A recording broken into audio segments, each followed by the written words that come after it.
Collector Deepak Saxena ने आज रानीताल के पास स्थित बीएसएनएल की जमीन से जुड़े मुद्दे के संबंधी में बीएसएनएल के जीएम इनके डोंगरा एवं अन्य वरिष्ठ अधिकारियों के साथ बैठक की। बैठक में जीएम द्वारा अवगत कराया गया कि भारत सरकार की विनिवेश नीति के अनुरूप भारत संचार निगम की जबलपुर स्थित भूमाफियों का विनिवेश विचारण में है, पर इस दिशा में फिलहाल कोई कार्यवाही प्रचलित नहीं है क्योंकि प्रश्नगत भूमि के संबंध में उच्च न्यायालय में याचिका प्रचलित है।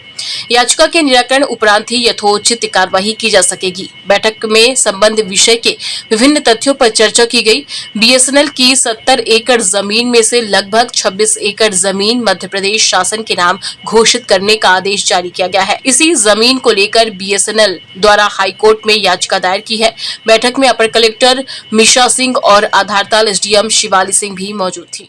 अब बीएसएनएल की जमीन के एक्चुअली दो इशू हैं। एक हमारा भी ऑलरेडी इसमें जो 70 एकड़ की जमीन है यहाँ पे, इसमें से करीब 26 एकड़ की जमीन जो है मध्य प्रदेश शासन के नाम से हम लोग दर्ज कर चुके हैं। उसके संबंध में कुछ आपने स्टेट गवर्नमेंट के लेवल पे जो है बीएसएनएल के जो अधिकारी हैं उन्होंने स्टेट गवर्नमेंट के लेवल पे कुछ रिक्वेस्ट की है।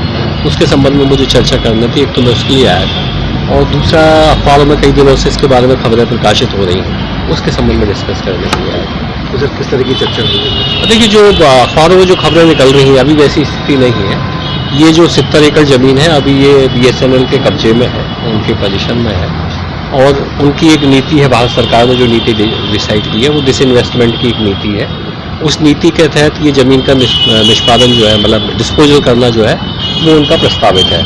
पर चूँकि अभी मध्य प्रदेश सरकार के साथ हाईकोर्ट में केस चल रहा है, इस कारण अभी इस तरह की कोई प्रोसेस ये लोग नहीं कर रहे हैं, ऐसा इन्होंने मुझे बताया। बैठक में हाईकोर्ट के भी लेकर चर्चा हुई है कि उनका केस चल रहा है और आपका कहना है कि अपन नहीं, देखिए वो तो देखिए चाहे बीएसएनएल हो, पहले तो हमारे सरकार केंद्र सरकार का ही एक उपक्रम है और हम भी राज्य सरकार के ही हैं। दोनों जनता के लिए काम करते हैं। तो आपस में यदि किसी भी तरह का जमीनों के मामले में किसी उस पर यदि किसी तरह का कोई विवाद यदि उत्पन्न हो रहा है, उसके संबंध में बातचीत करके उसको निपटाना हमेशा बेहतर होगा।